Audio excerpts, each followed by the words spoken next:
तो रहे सारे बच्चे, आपको खुद ही परेशान होते, खुद ही भागते बाद में आप गेट खुलवा रहे, एमएलए साहब आ रहे हैं अंदर। एमएलए साहब को स्कूल के बाहर खड़ा कर रखा है सोबरन स्कूल की ताया सही ने।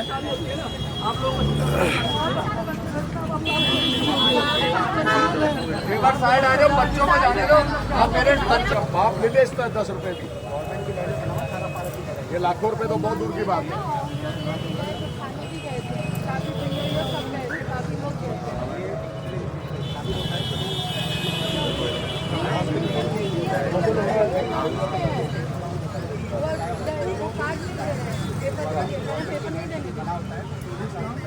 डिस्काउंट नहीं, फ्री है, गवर्नमेंट देती है पैसा,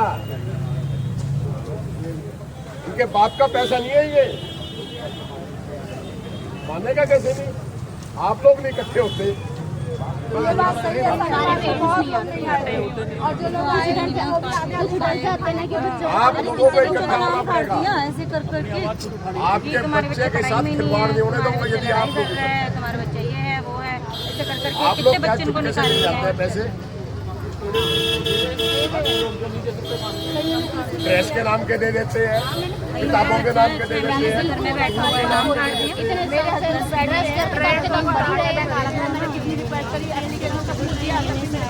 आपका बच्चा पढ़ेगा, कहाँ है बच्चा? अभी लेके गए, अभी इसी डर के मारे पहले दिन है जो लेके गए। एक बार आया, पहले बिठा रहे, तीसरे दिन भेजा तो कह रही है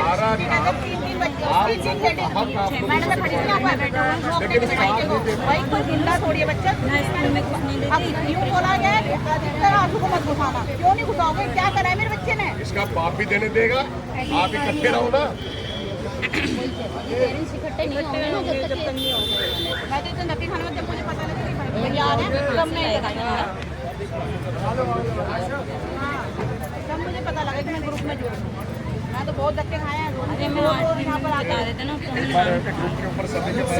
इतनी महंगी पैसा ना लेते।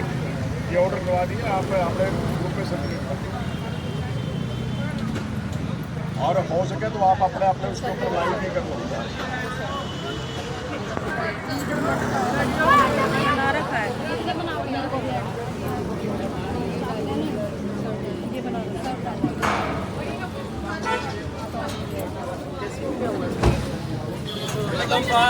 नंबर बता दो ना, नंबर बता दो, फोन नंबर।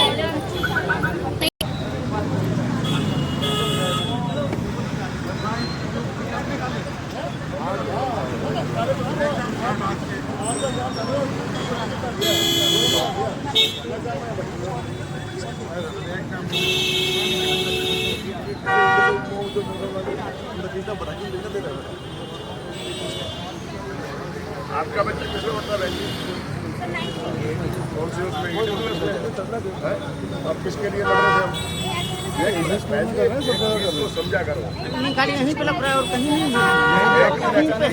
हम आप के बच्चों के लिए खड़े हैं।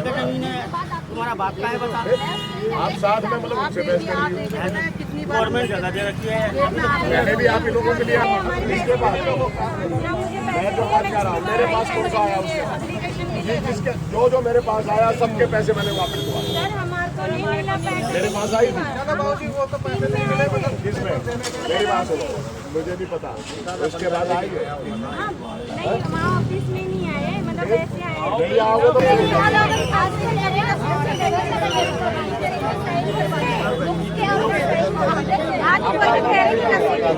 दिलवाता हूँ पैसे। मैं नजर पे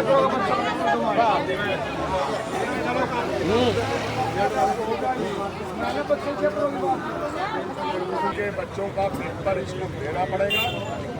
आज का पेपर नहीं, फाइनल पेपर भी लेना पड़ेगा। लेकिन इकट्ठा होना सीखो, मिलेगा कैसे?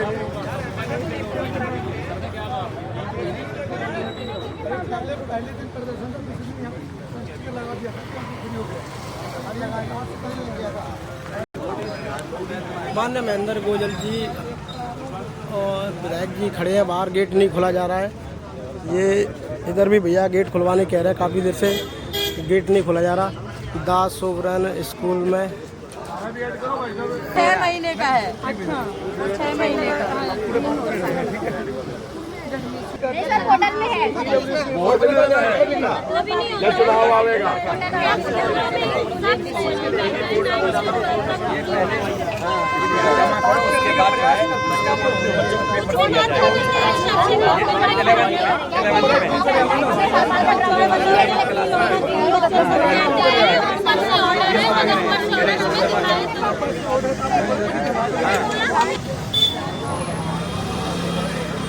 द सोवरन स्कूल में फीस के मामले को लेकर महेंद्र गोयल जी सुबह 8 बजे स्कूल के सामने आ गए हैं और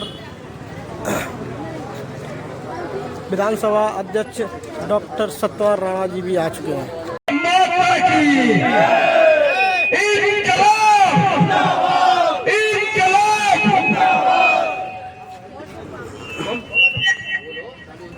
आज सभी अभिभावक लोग हैं जो बच्चों के अपने बच्चों के भविष्य को लेके आज बड़े चिंतित हैं और स्कूल के दरवाजे पर खड़े हुए हैं, लेकिन ये निकम्मा स्कूल प्रशासन पेरेंट्स को तो अंदर जाने ही नहीं दे रहे हैं। इस क्षेत्र के जनप्रतिनिधि भी आए हुए हैं, उन्हें भी नहीं अंदर जाने दे रहे। इतनी बड़ी गुंडागर्दी है इस स्कूल की। इस स्कूल ने पूरी रोहिणी में सबसे ज्यादा गुंडागर्दी मचा रखी है, चाहे वो फीस के नाम पर हो, चाहे वो वर्दी के नाम पर हो, चाहे वो किताबों के नाम पर हो। अगर इस पूरे रोहिणी क्षेत्र में सबसे बेकार और गंदा स्कूल अगर कोई है तो ये सोवरेन स्कूल है। और इस सोवरेन स्कूल के में पढ़ने वाले बच्चों के अभिभावक आज दरवाजे पर खड़े हैं और कह रहे हैं कि हमारे बच्चे को अंदर पढ़ने दीजिए, लेकिन ये स्कूल पढ़ने नहीं दे रहा है हम बच्चों को। परीक्षा के लिए एडमिट कार्ड नहीं दे रहा है। आखिर ये बच्चे आकर जाए तो जाए कहां? कम से कम 10th तक ही पढ़ने देते, उसके बाद हम लोग एडमिशन करा लेते जहां करा लेते। अब साल के बीचों बीच ये कह रहे हैं कि या तो 1.25 लाख रुपए, 1.5 लाख रुपए, 2 लाख रुपए जमा करवाओ, नहीं तो अपने बच्चों को ले जाओ। कह रहे हैं कि नहीं कह रहे हैं? बताओ सब लोग, कह रहे हैं कि नहीं कह रहे हैं? कह रहे हैं। आज इस क्षेत्र के जनप्रतिनिधि इनकी आवाज सुनकर इनके साथ खड़े हुए हैं। इस क्षेत्र के जनप्रतिनिधि से भी ये निकम्मा स्कूल प्रशासन बात करने के लिए राजी नहीं है। अगर ये स्कूल प्रशासन इस आवाज को सुन रहा हो तो उन्हें मात्र 5 मिनट के लिए मोहलत दी जा रही है, 5 मिनट की। अगर इस 5 मिनट में स्कूल के दरवाजे नहीं खुले और हमारे प्रतिनिधि के रूप में यहाँ से एमएलए साहब अंदर नहीं बुलाए तो यहीं पर विशाल धरना प्रदर्शन होगा। इंकलाब! इंकलाब! इंकलाब! स्कूल प्रशासन हाय हाय! स्कूल प्रशासन! स्कूल प्रशासन! स्कूल प्रशासन! स्कूल प्रशासन! अरे हम अपना अधिकार मांगते, नहीं किसी से भीख मांगते। हम अपना अधिकार मांगते, हम अपना अधिकार मांगते। स्कूल प्रशासन मुर्दाबाद! स्कूल प्रशासन मुर्दाबाद!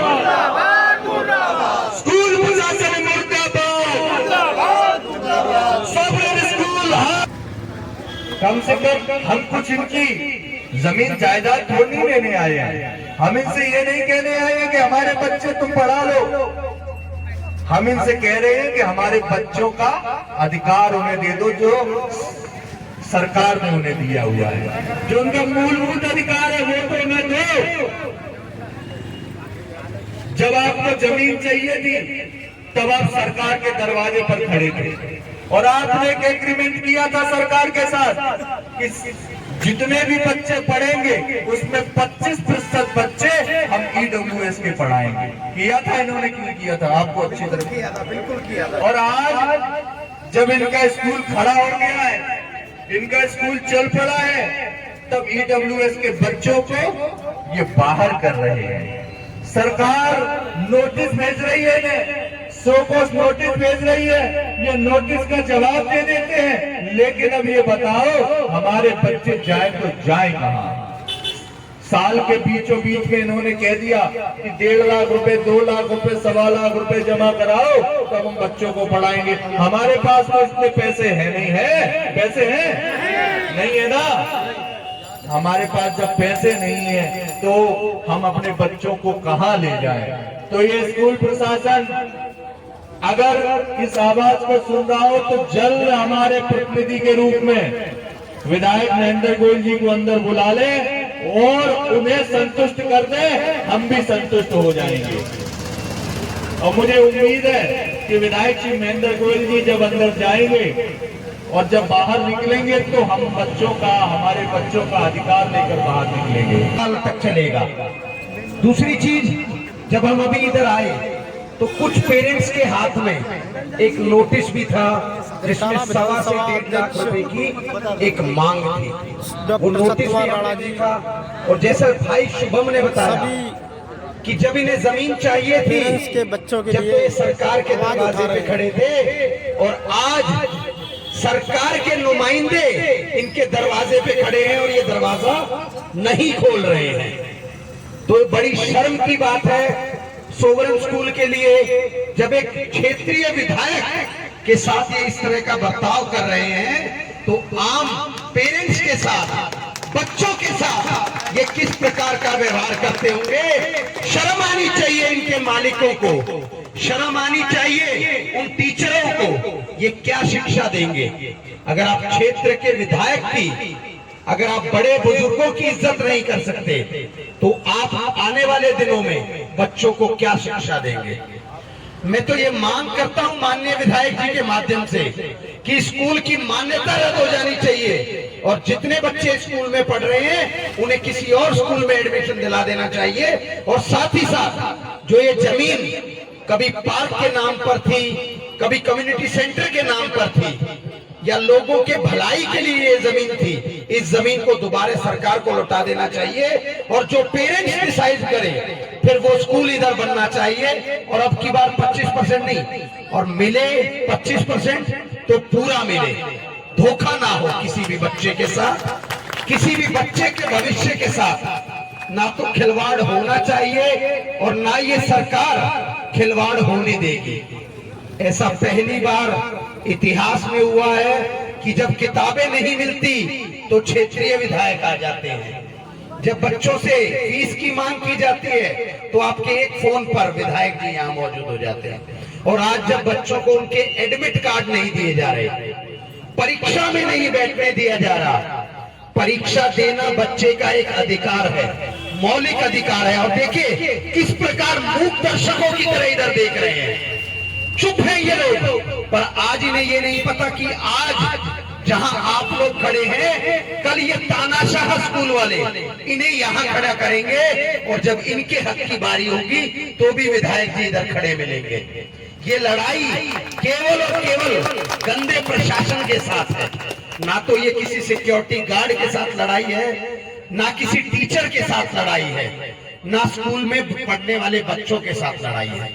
आपने देखा होगा विधायक जी 7:15 बजे इधर आ गए थे और आते ही उन्होंने कहा कि सब बच्चे जब अंदर चले जाएंगे उसके बाद हम अपने धरने पर बैठेंगे, क्योंकि बच्चों की पढ़ाई का नुकसान, 1 घंटे की भी पढ़ाई का नुकसान। वरना यही प्रदर्शन अगर 7 बजे हम शुरू कर देते तो शायद बच्चे भी अंदर ना जा पाते। परंतु ये होते हैं सच्चे विधायक, सच्चे जनसेवक, जिन्होंने पहले देखा कि बच्चों का 1 घंटा भी खराब नहीं होना चाहिए। और मैडम कितनी चालबाज, बोली 8:05 पे आपको अंदर बुला लिया जाएगा और आपसे चर्चा की जाएगी। 8:05 पे गेट का ताला लगा दिया जाता है और बोल दिया जाता है अब आपने जो करना है कर लीजिए। तो अब हमें ये दिखाना है कि अगर हम एकजुट हैं तो हम जो चाहेंगे वो अपनी जायज मांग इनसे मनवा के रहेंगे। और एक सुर में नारा लगाइए ताकि इन बहरे जो अंदर बैठे मूक दर्शक हैं इनको पता चल सके कि हमारी आवाज में वो इनकलाब है। जोर से नारा लगाइए, सोवरेन स्कूल मुर्दाबाद, sovereign school, sovereign school, sovereign school. बस एक ही बात है, वालों की वीडियो बनाइए और भेज दीजिए इसे थाने में और जेल में डलवा दीजिए हमें। हम अपने बच्चों का अधिकार मांगने आए हैं, कोई चोरी नहीं कर रहे हैं, सड़क पर बैठे हैं, आपके स्कूल में नहीं घुस रहे हैं। और यहाँ जब तक बैठे रहेंगे, जब तक आप हमारे प्रतिनिधि को बुला ना ले अंदर, संतुष्ट ना कर दे और इन्हें ये आश्वासन ना दे दे कि किसी भी बच्चे से एक नए नाजायज पैसे की डिमांड आप नहीं करेंगे। और साथ ही साथ जो पैसा अगर आपने लिया है और अपनी तिजोरियां भरी हैं तो आप उस पैसे को भी लौटाएंगे। देखिए विधायक जी, ये सामने जो व्यक्ति खड़ा है इसके चेहरे में कितनी सच्चाई दिखाई दे रही है। ये भी परेशान है, चाहे ये शीशे के उस ओर खड़ा है पर इसकी आत्मा हमारे साथ है। तो ये लोग, हम लोग इकट्ठे हैं, थे और रहेंगे। और एक ही बस आवाज आएगी कि हम अपना अधिकार मांगते, नहीं किसी से भीख मांगते। हम अपना अधिकार मांगते, नहीं किसी से भीख मांगते, हम अपना अधिकार मांगते, किसी से भीख मांगते। अगली आवाज भाई अभिषेक जैन की। भारत माता की। मैं इन निकम्मे स्कूल वालों से ये कहना चाहूंगा और साथ में हमारे माननीय विधायक श्री महेंद्र गोयल जी से भी अनुरोध करूंगा, विधायक श्री महेंद्र गोयल जी से भी अनुरोध करूंगा, ये स्कूल वाले ऐसे मानने वाले नहीं है। ये बहुत ही इनके ऊपर जो कहते हैं ना, एक चर्बी अलग तरह की चढ़ गई है, जो कि एक शिक्षा के नाम पर बहुत बड़ा व्यापार, एक प्रोफेशन चला रहे हैं। और जहाँ तक कि जो दिल्ली सरकार में हमारे क्षेत्र के विधायक है, एक मैडम यहाँ पर थी, वो कहते हैं कि विधायक जी कौन है, हम विधायक जी को भी अंदर नहीं आने देंगे। तो इन स्कूल वालों को शर्म आनी चाहिए। और मैं विधायक जी से अनुरोध करूंगा, सदन में स्कूल के खिलाफ आवाज उठाकर इसकी मान्यता रद्द करवाए, स्कूल को बंद लगवाए, स्कूल को ताला लगवाए और जो बच्चे स्कूल में पढ़ रहे हैं उनको इससे भी अच्छे स्कूल में दाखिला कराए। ये मेरी महेंद्र गोयल जी से विनती है।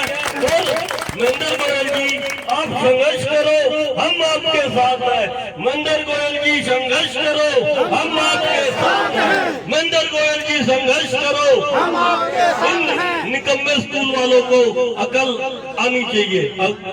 शुभम पाठी जी, मैं चाहूंगा अपना अपना एक्सपीरियंस जो आप बीती हम सब पर हुई है, क्योंकि वो गोरे अंग्रेज तो चले गए, इन काले अंग्रेजों को हमारे ऊपर छोड़ गए। और मैं भी आप में से ही हूँ, मेरा भी बच्चा एक स्कूल में इसी तरह पढ़ता है, तो मैं आपका दर्द समझ सकता हूँ। जब एक माँ बाप अपनी मेहनत की कमाई से, 30 दिन की मेहनत की कमाई से जब अपने बच्चे को सुबह स्कूल तैयार करके भेजता है, और जब वो चाहता है कि जो जीवन में संघर्ष मैंने किया है मेरा बेटा वो संघर्ष ना करे, मेरा बेटा पढ़ लिख कर आगे बढ़े, एक अफसर बने, तो ये काले अंग्रेज सामने आ जाते हैं। ये पैसे की मांग करते हैं, ये कहते हैं कि हमें पहले पैसा दो, जब हम आपके बच्चे को शिक्षा देंगे। ये शायद भूल गए बाबा राव भीमराव अम्बेडकर को, जिन्होंने कहा था कि शिक्षा हर बच्चे का जन्मसिद्ध अधिकार है। और ये भूल गए दिल्ली सरकार को, जिन्होंने इन्हें सस्ते जामों पर ये जमीन दे रखी है और कहा है कि हर 4 बच्चों पर एक मेरे और आप जैसे गरीब का बच्चा स्कूल में पढ़ेगा। हर 3 बच्चों पर, शुभम भाई ने बताया, हर 3 बच्चों पर मेरे और आप जैसे गरीब का एक बच्चा अंदर पढ़ेगा। तो उस गरीब के बच्चे को समानता का अधिकार दें। उन 3 बच्चों के साथ मेरे भी बच्चे का पेपर लें। उन 3 बच्चों के साथ मेरे भी बच्चे को किताबें दें। उन 3 बच्चों के साथ मेरे भी बच्चे को स्कूल में अंदर जाने का मौका दें। क्योंकि ये शिक्षा किसी के बाप की जागीर नहीं है। ये शिक्षा किसी के हम खैरात में नहीं मांग रहे हैं, हम अपना अधिकार मांग रहे हैं। हम किसी स्कूल वाले से भीख नहीं मांग रहे हैं। और देखिए इस दौरान क्षेत्र में माननीय विधायक जी ने एक आग्रह किया है कि इन काले अंग्रेजों को नींद से उठाकर और इनको चैन की नींद सुलाएंगे। क्योंकि हमारे बच्चे, एक ऑर्डर भी माननीय विधायक जी ने अभी मेरे हाथ में पकड़ा है, और ये ऑर्डर कोई छोटा मोटा ऑर्डर नहीं है। ये डॉक्टर राकेश राही जो डीडी नॉर्थ वेस्ट, एक भाई अभी ऑर्डर को लेके आए हैं, सामने एजुकेशन डिपार्टमेंट से ही हैं। इसमें लिखा है कि बच्चों को, जो ईडब्ल्यूएस के बच्चे हैं, उनको 9वीं और 12वीं में जो पेपर नहीं देने दिया जा रहा था, जो एडमिट कार्ड उनको नहीं मिल रहा था, वो एडमिट कार्ड तुरंत दिया जाए। और स्कूल को माननीय विधायक जी की इस पहल की वजह से एक शो कॉज नोटिस भी इशू किया जा चुका है। तो तालियां चाहेंगे इस जनप्रतिनिधि के लिए, जिनकी वजह से आज मैं और आप सर उठाकर जी सकते हैं। मैं और आप के बच्चे इस महंगे जो कि स्कूल है, वो दिल्ली सरकार की दी हुई जमीन पर बना हुआ है। आप उन 3 बच्चों से पैसा लीजिए, उनके माँ बाप सक्षम हैं। हम चाहते हैं कि हमारा बच्चा भी उसी कतार में खड़ा हो जिस कतार में वो 3 बच्चे खड़े होते हैं। हमारे बच्चे के साथ किसी भी प्रकार का भेदभाव ना किया जाए, हमारे बच्चे के साथ किसी भी प्रकार का अभद्रता ना की जाए। जब हम अपने बच्चे को छोड़ने आए तो हमारे बच्चे के सामने हमें तिरस्कृत ना किया जाए। हमारे बच्चे के सामने हमें ये ना बोला जाए कि पैसे जमा करो। हमें हमारे बच्चे के सामने शर्मिंदा ना किया जाए, क्योंकि अगर आप हमें शर्मिंदा करेंगे तो हम यही अनशन पर बैठ जाएंगे। क्योंकि हम उस भूमि से आते हैं जहां महात्मा गांधी भी पैदा हुए थे, और जहां भगत सिंह भी पैदा हुए थे, और जहां सरदार वल्लभ भाई पटेल भी पैदा हुए थे। और आज भी इस शरीर का खून पानी नहीं हुआ है। आज भी हम सब यही खड़े रहेंगे। और मैं चाहूंगा कि आप में से कोई भी एक अभिभावक आए और इस पहल पर जो माननीय विधायक जी ने काम किया है, उस पहल पर आगे आए और बोले कि पढ़ाई का नुकसान ना हो। और इन्होंने विधायक जी से भी कहा कि माननीय विधायक जी, हम अपना प्रदर्शन 8:05 पे शुरू करेंगे, क्योंकि वे जो अंदर बच्चे पढ़ रहे हैं वो सब हमारे बच्चे हैं, सब हम में से आपके बच्चे हैं। और आज ही क्यों हमारे बच्चों को अंदर बुलाया गया, और आज हम इसीलिए बैठे हैं कि केवल आज नहीं, हर रोज हमें आश्वासन दिया जाए कि जब तक हमारे बच्चे स्कूल में पढ़ रहे हैं, ना तो कोई मांग की जाएगी हमसे और ना ही कोई पैसा लिया जाएगा। हमारे बच्चे को बाइज्जत अंदर ले जाया जाएगा और पढ़ाया जाएगा और उसे शिक्षित किया जाएगा, ताकि वो आने वाले कल में एक अच्छा नागरिक बन के उभरे, एक अच्छा अफसर बने। और क्यों ना हो सकता है हमारे बच्चों का भी इसी तरह का स्कूल हो। तो इस तरह की व्यवस्था को जन्म देने के लिए आज हम लोग यहाँ आए। बहन जी सभी को सर सॉरी टू, क्योंकि मैं आपको बाय फेस नहीं जानती, इसलिए मुझे लगा कि शायद सर अभी आएंगे और पेरेंट्स ने क्राउड किया होगा गेट पे, तो बच्चों को प्रॉब्लम होगी। इसी भी पे मैंने कहा था कि आप लोग साइड हो। मैं तो बस सिंपल वर्ड्स में यही बोलना चाहती हूँ कि अगर हमारी कैपेबिलिटी होती, हम ईडब्ल्यूएस में एडमिशन कराते हैं, ठीक है। और जब हमने रिजल्ट आउट हुआ, हमने पूछा कि मैम अभी सब शॉर्ट आउट हो गया है ना, बच्चे पढ़ेंगे विदाउट फी, कोई इशू तो नहीं है। इन्होंने मुझे खुद बोला है कि नहीं सब नॉर्मल है, आप ठीक है, हम भी नॉर्मल हो गए। हमने कहा ठीक है। फिर यूटी आई, यूटी में इन्होंने प्रॉब्लम क्रिएट की, फिर यूटी क्लियर हुए, अब एग्जाम में ये लोग क्लियर कर रहे हैं। मतलब जब हाई कोर्ट ऑर्डर दे रही है, हाई कोर्ट से भी ऊपर हो गए हैं। हाई कोर्ट की धज्जियां उड़ा दो, कोई मतलब नहीं है। मतलब सिर्फ पेपर पे सब कुछ लिखा रहेगा। मतलब जब आपको ईडब्ल्यूएस के रिगार्डिंग आपको बच्चे का एक पेंसिल तक की पैसे चाहिए, आप हर चीज क्लियर कराते हो। और EWS के मतलब इतनी बेइज्जती करते हो आप कि मतलब कोई, और मैं कहती हूँ कि ये सब बातें सिर्फ लिखने से कोई फायदा नहीं है। मतलब हम पढ़ लिख के भी क्या है, पढ़ लिख के भी हमें तो अगर ठीक है EWS तो आप नहीं ले रहे, हमें गवर्नमेंट दे रही है, तो ये रूल गवर्नमेंट से ही खत्म करो, आगे उसको मैं कहती हूँ प्रोसीड करो ही मत। हम बच्चे अपने गवर्नमेंट में पढ़ाएंगे ना, अगर हमारी कैपेबिलिटी नहीं है तो गवर्नमेंट में पढ़ेंगे बच्चे। बट ये रोज आए कि इतनी बेइज्जती करते हैं, बच्चे मेंटली हो रहे हैं कि मम्मी हम पढ़े नहीं पढ़े, फीस का क्या होगा। मेरी बेटी को तो रात को फीवर आ गया है, उसको मैं अभी छोड़ के आई हूँ फीवर में। तो मेरा तो सर यही कहने का है कि आप आज फाइनल मतलब आपकी वजह से होना चाहिए कि सर अभी तक हमारे बच्चे 9th में है, 10th 11th 12th 3 साल है, और जिनके 12th है वो तो मेरे से भी ज्यादा मुश्किल है। तो सर मैं तो यही रिक्वेस्ट करूंगी कि सर मतलब बिल्कुल इनसे मोरली ये कुछ करने वाले नहीं है, और ये सिर्फ अपने पैसे की पावर दिखा रहे हैं बस। मतलब जब ये हाई कोर्ट की बात को नहीं मान रहे तो आप आगे और कहाँ जाओगे। तो बस मुझे बहन जी ने 2 बात कही कि ये अपने पैसे की ताकत पर कूद रहे हैं और इनकी किसी भी बात पर विश्वास नहीं। हमें जो भी आश्वासन चाहिए लिखित में आश्वासन चाहिए। और बहन जी मैं एक बात बता दूं कि पैसे की तो दुर्दशा कोरोना में हमने होती देखी थी, जब इन लोगों के परिजनों को बेड नहीं मिल रहे थे और हमारे लोग छाती चौड़ी करके सड़कों पर घूम रहे थे। हमें कोरोना नहीं हुआ, कोरोना भी अमीरों को हुआ, वो भगवान ने इनको बीमारी भेजी थी। शुगर भी इन्हीं को होती है, डायबिटीज भी इन्हीं को होती है, हार्ट अटैक भी इन्हीं को होते हैं, क्योंकि ये पैसे वाले लोग हैं। अरे बाबूजी हमें ना तो कोरोना हुआ ना हमें हार्ट अटैक आते, क्योंकि हम खून पसीने से मेहनत से काम करने वाले लोग हैं। और भगवान को भी पता है कि अगर इनको कोई बीमारी दे दी तो मैं बस यही कहना चाहूंगा कि आज जब तक लिखित में हमें